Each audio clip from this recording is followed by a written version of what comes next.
सुरत महानगरपालिका संचालित Suman high school number 6 Udhna Surat येथून मी कविता शिरसाट। आज आपण अभ्यासणार आहोत इयत्ता 10वी विषय सामाजिक विज्ञान प्रकरण क्रमांक 20 भारताच्या सामाजिक समस्या आणि आव्हाने भाग पहिला। भारत एक विशाल वस्ती आणि विश्वात सर्वात मोठी लोकशाही असणारा देश आहे, जिथे विविध धर्म, जाती, भाषा, संस्कृती असणारे लोक राहतात। भारताची संस्कृती समन्वयकारी आणि सर्व धर्म समभावाची वैशिष्ट्ये असणारी आहे। या संदर्भात आपण पहिलं प्रकरण अभ्यासत असताना पाहिलं होतं की कशा पद्धतीने वेगवेगळ्या देशातून, वेगवेगळ्या ठिकाणाहून, जगातून लोक भारतात आले आणि भारतात येऊन येथे स्थायिक होऊन त्यांचं भारतीयकरण झालं। या दृष्टिकोनातून पाहिलं तर भारताची संस्कृती ही समन्वयकारी आहे। कुणीही आला असेल, कोणत्याही ठिकाणाहून आला असेल तर त्यांना भारताच्या संस्कृतीने आपल्यात सामावून घेतलेला आहे। सर्व धर्म समभावाची वैशिष्ट्ये असणारी आहे। कुठल्याही प्रकारचा जाती धर्म भेद भारतीय संस्कृती मानत नाही, तर सर्वच धर्मांना समान दृष्टिकोनातून पाहण्याचे वैशिष्ट्य आहे। परंपरागत समाजातून आधुनिक समाजाकडे वेगाने जात असताना भारतीय समाजात अनेक परिवर्तन आले आहेत। या परिवर्तनांबरोबर समाजात कित्येक समस्यांचा उद्भव झाला, ज्यात सामाजिक, आर्थिक, राजकीय, सांस्कृतिक वगैरे क्षेत्रातील समस्यांचा समावेश करता येईल। या प्रकरणात आपण दोन सामाजिक समस्यांचा अभ्यास करणार आहोत, सांप्रदायिकता आणि जातीवाद। देशाला स्वातंत्र्य मिळवून देण्यासाठी ज्यावेळेस देश इंग्रजांच्या गुलामीत होता, त्या गुलामगिरीतून मुक्त होण्यासाठी विविध जातीचे, धर्माचे आणि भाषेचे लोक एकत्र आले। लोकांनी एकमेकांच्या सहकार्याने पुरुषार्थ केला आणि त्यांच्या प्रयत्नांचा परिणाम आज आपण हे अतिमूल्यवान स्वातंत्र्य मिळविले आहे। स्वातंत्र्य आंदोलनाच्या काळात लोकांमध्ये जो सद्भाव, ऐक्य, सहिष्णुता वगैरे स्वातंत्र्य प्राप्तीसाठी पाहावयास मिळाले, ते स्वातंत्र्य प्राप्तीनंतर मात्र पाहावयास मिळत नाही। या ऐक्य भावनेला कुठेतरी ओहोटी आलेली दिसून येते। त्याऐवजी जातीय भांडणं, सांप्रदायिक संघर्ष, प्रादेशिक हिंसा वगैरे सारखी देशाच्या शांती आणि विकासाला अडथळा करणारी नकारात्मक कारणे पाहावयास मिळतात, जी देशासाठी सामाजिक सद्भाव, बिनसांप्रदायिकता, लोकशाहीची मूल्य आणि राष्ट्रीय एकता यांच्यासमोर गंभीर आव्हानरूप समस्या बनलेले आहेत। या समस्यांचा या ठिकाणी आपण अभ्यास करणार। सांप्रदायिकता, कोणत्याही एखाद्या धर्माला मानणे किंवा संप्रदायाचं अनुसरण करणे म्हणजे सांप्रदायिकता होय। धर्म हा श्रद्धा आणि आस्थेचा विषय आहे। अधिकतर मानव कोणत्या ना कोणत्या धर्म किंवा संप्रदायात मानत असतात। भारत एक बिनसांप्रदायिक आणि धर्मनिरपेक्ष देश आहे, त्यामुळे संकुचित सांप्रदायिकतेचे आचरण हे घटनेच्या भावनेविरुद्ध आहे। बिनसांप्रदायिक म्हणजे भारत कुठल्याही संप्रदायाला मानत नाही असं नाही, परंतु कोणत्याही एखाद्या विशिष्ट संप्रदायाला तोलतं माप दिलं जात नाही, तर सर्व संप्रदाय कसे आहेत, समान आहेत। धर्मनिरपेक्ष म्हणजे कुठल्याही एखाद्या धर्मासाठी विशेष स्थान न देता सर्व धर्मांना समान वागणूक दिली जाते। पद्धतीने भारत हा बिनसांप्रदायिक आणि धर्मनिरपेक्ष देश आहे। मग अशा वेळेस संकुचित सांप्रदायिकतेचे आचरण अर्थात आपला संप्रदाय कशा पद्धतीने श्रेष्ठ आहे हे दाखवत असताना इतर संप्रदायांवर टीका करणं, इतर संप्रदायांना कनिष्ठ दाखवण्याचा प्रयत्न करणं, हे काय आहे तर संकुचित संप्रदायाचं आचरण आहे। आणि ह्या प्रकारचं संकुचित सांप्रदायिकतेचे आचरण हे घटनेच्या भावनेविरुद्ध आहे। कारण घटना काय म्हणते की भारत हा बिनसांप्रदायिक देश आहे, सर्व कसे आहेत, समान आहेत। जेव्हा कोणताही धार्मिक गट किंवा समुदाय कोणत्याही कारणास्तव दुसऱ्या धर्माचा किंवा संप्रदायाचा विरोध करतो, तेव्हा सांप्रदायिक तणाव उत्पन्न होत असतो। कोणताही धर्म किंवा संप्रदायाचे सभ्य इतर धर्मांच्या तुलनेत स्वतःचा धर्म किंवा संप्रदाय श्रेष्ठ दर्शविण्याचा प्रयत्न करतात आणि स्वतःच्या धार्मिक हिताला जास्त महत्त्व देतात, तेव्हा प्रत्येक नागरिकांना व्यक्तिगतरित्या नाही, परंतु सांप्रदायिक दृष्टिकोनातूनच पाहतात। आणि अशी विचारसरणी ही समाजाला विभाजनाकडे घेऊन जाते. स्वातंत्र्यप्राप्तीच्या एवढ्या वर्षांनंतर आपण सांप्रदायिकतेच्या समस्येवर पूर्ण नियंत्रण आणू शकलो नाही. संकुचित सांप्रदायिकता अनेकरित्या नुकसानकारक आहे. त्यामुळे देशात सामाजिक तणाव उत्पन्न होतो. व्यक्ती स्वतःच्या बंधू बांधवांना स्वतःच्या विरोधी मानतात, ज्यामुळे समाजात मतभेदाची आणि घृणेचे वातावरण निर्माण होते. सांप्रदायिक तणावामुळे सांप्रदायिक हिंसा व भांडणे होतात. या सर्वच बाबतीत लोकशाही विचारसरणी राष्ट्रीय एकता आणि राष्ट्राच्या विकासासाठी भयजनक आहेत. सांप्रदायिकतेविरुद्ध सांप्रदायिकता ही व्यक्ती, समाज आणि राष्ट्राच्या विकासात अडथळा आणणारे परिबळ आहे. सांप्रदायिकतेला दूर करण्यासाठी कित्येक उपाय हाती धरण्यात आले आहेत. या उपायांचा या ठिकाणी आपण अभ्यास करणार आहोत. पहिला उपाय आपल्याला सांगता येईल सांप्रदायिक तत्वांचा सक्तीपूर्वक सामना. सर्वप्रथम नागरिक आणि सरकार यांनी अशा तत्वांचा सक्तीपूर्वक सामना करावा लागेल आणि त्यास दूर करण्यासाठी प्रयत्न हे करावे लागतील.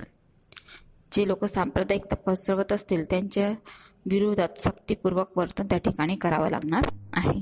त्याच्यानंतरचा मुद्दा आहे सर्व धर्मांविषयी आदरभाव. सांप्रदायिकता दूर करण्याचे परिणामकारक कार्य शिक्षण करू शकते. आपल्या शिक्षणात आणि अभ्यासक्रमात सर्व धर्मांच्या चांगल्या बाबी समाविष्ट करण्यात येतात. तसेच शाळेमध्ये आयोजित सर्व धर्मांच्या प्रार्थना, सामाजिक उत्सवांचे साजरीकरण आपण पाहतो की शाळेतून आपण वेगवेगळ्या धर्मांचे जे उत्सव आहेत ते साजरा करतो. तर या पद्धतीने सर्व धर्मांच्या प्रार्थनातून सर्व धर्मांविषयी आदराची भावना निर्माण करू शकतो. सामाजिक उत्सवांचे साजरीकरण करून आपण बिनसांप्रदायिकता त्या ठिकाणी निर्माण करू शकतो. तर यासारख्या प्रवृत्तींद्वारा मुलांमध्ये सर्व धर्मांविषयी आदरभाव निर्माण करण्यात येतो. त्यानंतर दुसरा महत्त्वाचा मुद्दा आहे तटस्थ राजकीय पावलं. सांप्रदायिक विचारावर आधारित राजकीय पक्षाला मान्यता देऊ नये. जे राजकीय पक्ष संप्रदायाच्या नावाने निर्माण होत असतील तर अशा राजकीय पक्षांना मान्यता देण्यात येऊ नये. त्याच पद्धतीने निवडणुकीच्या वेळी निवडणुकीसाठी असणाऱ्या विशेष आचारसंहितेचा काटेकोरपणे अंमल करावा आणि करवावा. नंतरचा मुद्दा आहे राष्ट्रहित व राष्ट्रवादाला प्रोत्साहन देणाऱ्या कार्यक्रमांचे आयोजन. आपल्याकडे बरीचशी प्रसार माध्यमं आहेत, ज्यातील काही दृश्यश्राव्य माध्यमं ही श्रेष्ठ माध्यमं आहेत, जसे रेडिओ, TV, सिनेमा. तर या माध्यमांच्या मदतीतून आपण सामान्य नागरिकांपर्यंत पोहोचण्याचा प्रयत्न हा करू शकतो. त्यांना सर्व धर्म, समभाव, सहिष्णुतेचा प्रचार आपण या माध्यमातून वेगवेगळे कार्यक्रम प्रसारित करून की ज्या कार्यक्रमातून राष्ट्रहित आणि राष्ट्रवादास प्रोत्साहन मिळेल असे कार्यक्रम प्रसारित करून आपण सांप्रदायिकतेविरुद्धचा संघर्ष त्या ठिकाणी पूर्ण करू शकतो. त्यानंतरचा मुद्दा आहे सांप्रदायिकतेची भावना दूर करणे. भारत एक बिनसांप्रदायिक राष्ट्र आहे. अशा वेळेस धार्मिक प्रमुख आणि राजकीय नेते वगैरेंनी एकत्र येऊन देशाच्या विकासासाठी जी सांप्रदायिकतेची भावना आहे ती दूर होईल असे प्रयत्न करायला पाहिजेत. सांप्रदायिकता दूर करण्यासाठी पुढचा मुद्दा आपल्याला सांगता येईल बिनसांप्रदायिक आणि वैज्ञानिक दृष्टिकोन विकसित करणे. जी तरुण, सुशिक्षित आणि साक्षर पिढी निर्माण होत आहे यांच्यात वेगवेगळ्या माध्यमातून, शिक्षणाच्या माध्यमातून या पिढीमध्ये बिनसांप्रदायिकतेचे आणि वैज्ञानिक दृष्टिकोन विकसित होईल असे प्रयत्न करण्यात आले पाहिजेत, जेणेकरून हा शिकलेला वर्ग संप्रदाय, जाती, धर्म यापेक्षा मानवता आणि राष्ट्रहित याला महत्त्व देईल. त्यासाठी सामाजिक आणि शैक्षणिक क्षेत्रात या पद्धतीचे प्रयत्न हे व्हायला हवेत. त्यानंतर पुढचा मुद्दा आपल्याला सांगता येईल समाजाचे योगदान. फक्त सरकारची जबाबदारी आहे असं नाही, तर सांप्रदायिकता रोखण्यासाठी समाजाची सुद्धा तेवढीच जबाबदारी आहे. म्हणून सरकारनेच नाही परंतु समाजाने पण हे विशिष्ट प्रयत्न करायला हवेत. त्यानंतर महत्त्वपूर्ण मुद्दा सांगता येईल राष्ट्रहित आणि राष्ट्रगौरवाची भावना. ज्यावेळेस आपल्यासमोर राष्ट्रहित आणि राष्ट्रगौरवाची भावना असेल, राष्ट्र हे सर्वात उच्च आहे ही भावना ज्यावेळेस आपल्यात निर्माण होईल त्यावेळेस धर्म, जाती, पंथ, भाषा, प्रांत हे सर्व गौण वस्तू वाटतील. म्हणून संप्रदाय त्यावेळेस विशेष बाब राहणार नाही. म्हणून धर्म, जाती, पंथ, भाषा यांच्यावर राष्ट्रहित आहे, राष्ट्रगौरव आहे ही समजूत लोकांना एक सूत्रात बांधू शकते आणि राष्ट्रवाद आणि राष्ट्रीय एकतेस ती पोचते. त्यासाठी सांप्रदायिकतेविरुद्ध या पद्धतीचे उपाय आपण. जातीवाद. भारताच्या सामाजिक व्यवस्थेमध्ये सामाजिक संरचनेच्या स्वरूपात जातींचे अस्तित्व शतकांपासून राहिलेले आहे. अशा प्रकारे भारताची सामाजिक संरचना जातीवाद आधारित आहे असे म्हणता येईल. जाती व्यवस्था प्रारंभिक परिकल्पना आज आहे त्यापेक्षा प्राचीन काळात निराळी होती. समाजाच्या गरजेस परिपूर्ण आणि श्रम विभाजनाच्या मूलभूत कार्यावर जाती होत्या.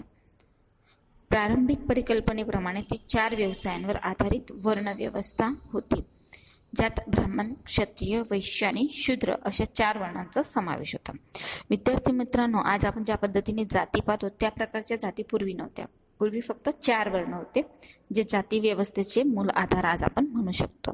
हे जे 4 वर्ण होते त्यात ब्राह्मण वर्णाचं कार्य शिक्षादान, पूजापाठ, धर्म आचरण इत्यादी कार्य जी होती ती ब्राह्मण वर्ग करत होता. त्याच्यानंतर दुसरा वर्ण होता क्षत्रिय. क्षत्रिय वर्णाचा कार्य होतं समाजाचे रक्षण करणे. राजा महाराजा वगैरे जे आहेत हे बलपूर्वक समाजाचं त्या ठिकाणी रक्षण करण्याचं कार्य करत होते. त्याच्यानंतर तिसरा वर्ण होता वैश्य वर्ण. हा वर्ण लोकांना त्यांच्या मूलभूत गरजा पूर्ण करण्यासाठी व्यापार करत होते, वेगवेगळे व्यवसाय करत होते, ते यांची ही आवक चांगल्या प्रकारेच होती. त्यानंतर चौथा वर्ण होता शूद्र वर्ण. या वर्णाचं कार्य होतं की समाजातील हे जे उपरोक्त 3 वर्ण आहेत त्यांची सेवा चाकरी करणं. आता या 4 वर्णांमध्ये पूर्वी कुठल्याही प्रकारचा त्या ठिकाणी जातीची जी सीमा आहे ती नव्हती किंवा भेदभाव नव्हता. तर फक्त काय होतं, एक श्रम विभाजन, कार्याची विभागणी फक्त झालेली होती. कालांतराने मात्र ही जी व्यवस्था आहे ही व्यवस्था जाती आधारित वसाहत व्यवस्था आणि व्यवसाय बनायला लागली. व्यवसायाच्या आधारावर यांचे आवकचे जे स्रोत होते ते कसे होते, वेगवेगळे होते. शूद्र वर्णापेक्षा उपरोक्त 3 वर्णांची जी आवक होती, आर्थिक जी आवक होती ती कशी होती, जास्त होती. आणि त्याच्यामुळे कुठेतरी आर्थिक आवकमुळे ज्यांची आवक जास्त होती ते विकसित होत गेले आणि ज्यांची आवक कमी होती ते मात्र मागे राहत गेले. आणि हळूहळू आवकच्या आधारावर कमी आवक मिळाल्याने हा जो समूह मागे राहून गेला तो इतर जाती समूहांपासून आर्थिक स्थितीत दुर्बल राहिल्यामुळे त्या ठिकाणी जातीभेदाचा जो भेदभाव आहे तो वाढायला. विद्यार्थी मित्रांनो, ज्या पद्धतीने आवकच्या अभावी काही जाती ह्या विकसित होऊ शकल्या नाहीत, दुर्बल कमकुवत राहून गेल्या, त्याच पद्धतीने काही जाती ह्या दुर्गम भागात राहिल्यामुळे सुद्धा अविकसित राहिल्या. जसं भारतात इंग्रजांच्या शासन काळापूर्वी कितीतरी जाती अन्य समूहांपासून दूर सरळतेने पोहोचता येणार नाही अशा दुर्गम जंगल आणि पहाडी विस्तारात निराळी वसाहत करून राहत होत्या. दूर जंगल विस्तारांमध्ये, दुर्गम पहाडी प्रदेशांमध्ये राहत असल्यामुळे या जातीचे समाज जीवन आणि सांस्कृतिक जीवन अन्य प्रजासमूहांपेक्षा निराळे होते. जे इतर लोक होते, जे शहरी नगरी विस्तारात राहत होते, त्यांच्या समाज जीवनापेक्षा या दुर्गम भागातील जंगल पहाडी विस्तारातील लोकांचं जे जीवन होतं ते कसं होतं, वेगळं होतं.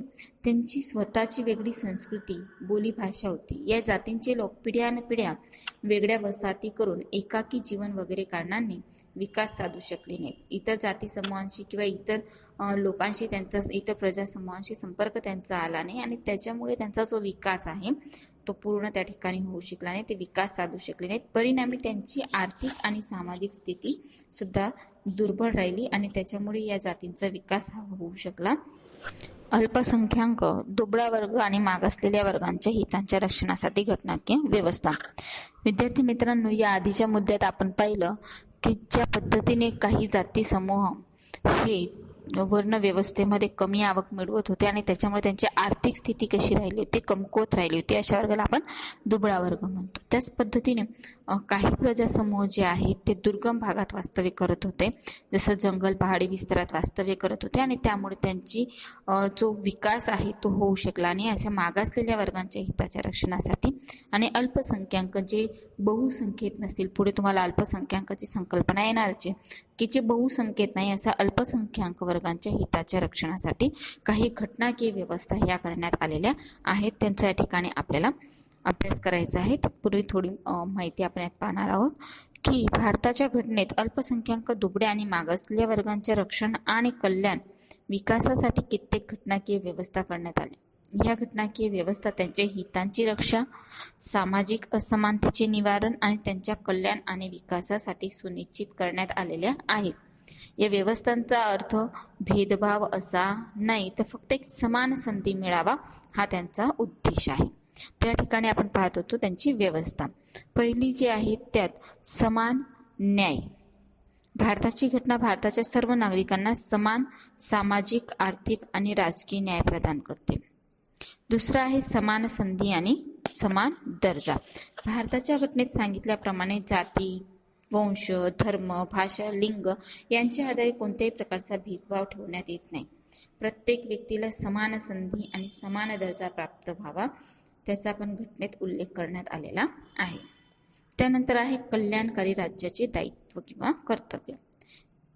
या व्यतिरिक्त राज्यांना असे पण अधिकार देण्यात आले आहेत की त्यांना कल्याणकारी राज्याचे दायित्व पार पाडण्यासाठी तसेच दुबळ्या आणि मागासलेल्या वर्गांच्या रक्षणासाठी कित्येक मूलभूत अधिकारांवर पण घटनेत राहून योग्य प्रतिबंध ते लावू शकतात.